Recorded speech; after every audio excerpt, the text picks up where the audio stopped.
going on, everybody, and welcome back to another video. Today's video is a little different. I'm not giving y'all live gameplay like I normally do. I know y'all missed the skill already, but I wanted to do a video talking about ideas that I have for season 3, things that I think can help push the game forward, as well as sustain or potentially bring in a new player base as well. I'm gonna get straight into it.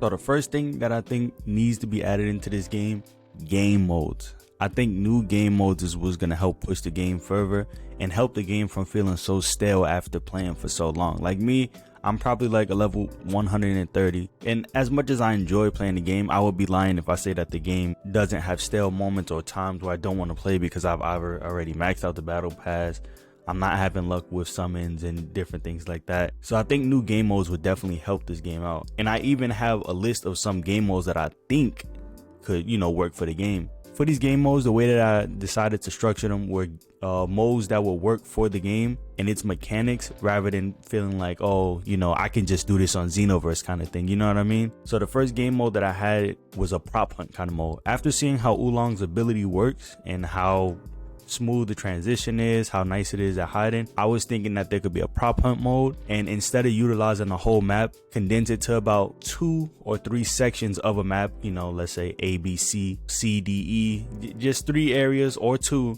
and condense it and have players do a prop hunt like that. And then I don't know if any of y'all has ever played Call of Duty's prop hunt, but after a certain amount of time, your prop makes a noise, just to kind of give away your position or the area that you're in, helping the hunter have a better time of finding you. Another game mode that I had was a game mode where you rescue civilians.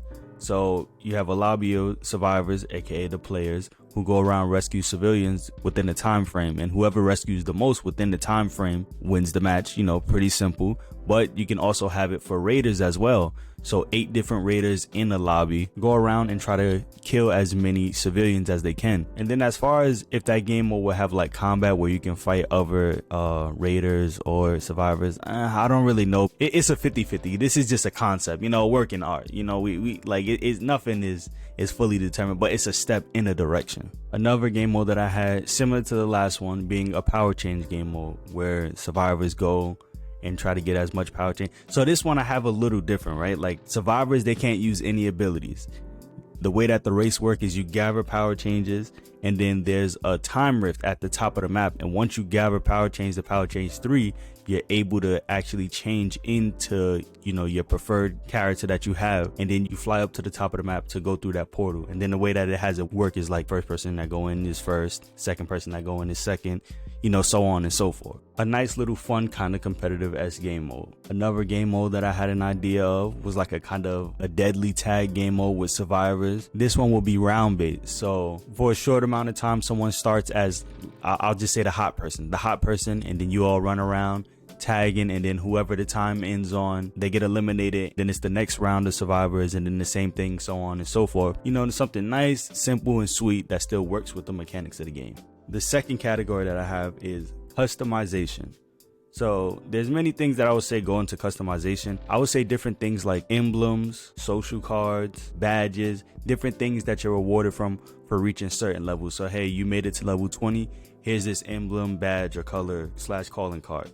Oh, you made it to level 50, same thing. Oh, you've won this amount of matches with Goku as your dragon change, here's an emblem for that. Or you won this amount of matches as Raider, so on and so forth. Not only that, but I would also like to see, obviously, more clothing like that. That's not really like an argument.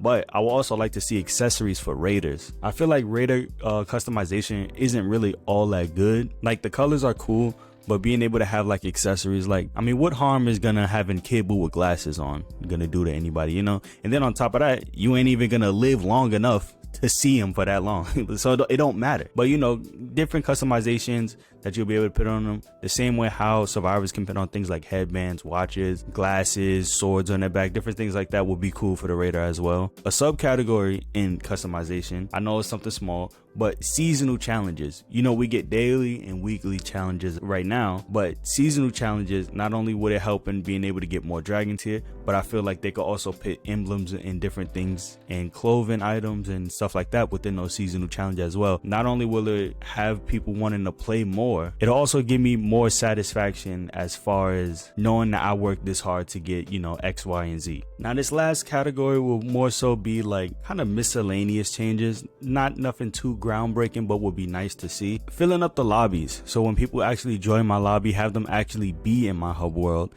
And then not only that, allowing us to be able to do emotes inside the hub world. You know, I can make some nice thumbnails with that, I'm just saying. But not only that, it's just more ways to interact with the community and the players rather than feeling so isolated all the time besides when I'm in a match, you know what I mean? Like, I'm tired of seeing Oolong and Yajirobe 24/7. Like, I'm just tired of it.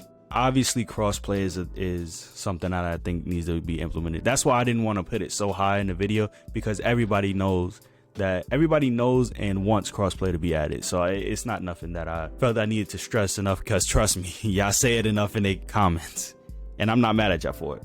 And then also the matchmaking. I definitely feel like the matchmaking needs work.